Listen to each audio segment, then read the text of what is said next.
It's so important that bells are back in worship at Gloria Day Lutheran Church. It's something that is so important to the life of this church and to the texture of the worship service. We are so happy to have our people back in our sanctuary and our people really engaged with our music programs.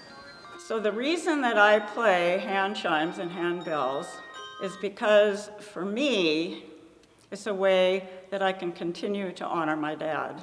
When he passed away in 1994, Judy and I decided to use the memorial money that was given in his name to buy a set of hand chimes. And the reason that we chose to buy the hand chimes was because, of course, his love of music, and also because of his love of children as a teacher. I've been playing hand chimes since we got them. The ensemble allows a lot of different levels of musicianship. The fantastic thing about chimes and bells is that you don't need to have a whole lot of music experience or the ability to read music. Basically, if you can count, you can play the instrument.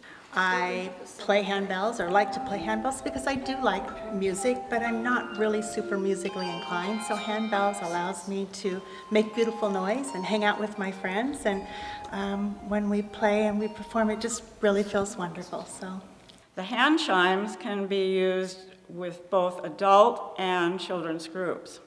Linda Wisdahl was a person who took over the leadership of the group, and she also organized one for children. Both groups played regularly for worship services for many years. I like playing handbells. It's another thing I can do and get out of the house. It's definitely helped me in band with rhythm.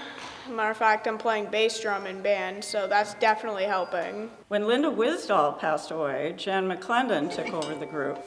The hand chimes were a very important ministry for Linda, and she had some pretty big shoes to fill. There was an expectation that the group might not survive without her fortitude and her willingness to keep the group going, but I was determined to expand on what she had started. I think Linda always wanted us to eventually move into handbells from hand chimes. The cost of a brand new set of 3-octave of handbells is about $15,000, and that was just never in the budget.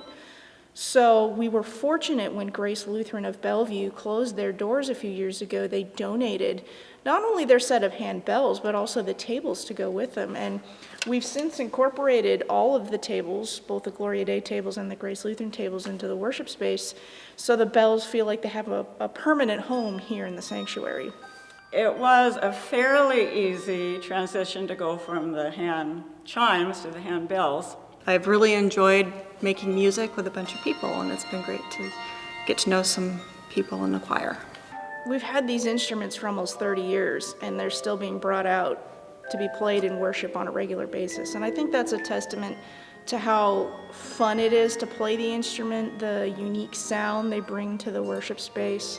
So the interesting thing about a bell ensemble is that people play a certain number of bells, from 1 to 4 or 5 bells, and they play in different parts of the song. And so the cohesiveness of the group is really about how they count together and how each of their notes fits into the tapestry of the piece of music. And when we come together, when we're all in sync, counting at the right time, playing in rhythm together, it makes a fantastic sound that we couldn't do separately. We can only do that as an ensemble, and I think it's a fantastic way to worship God.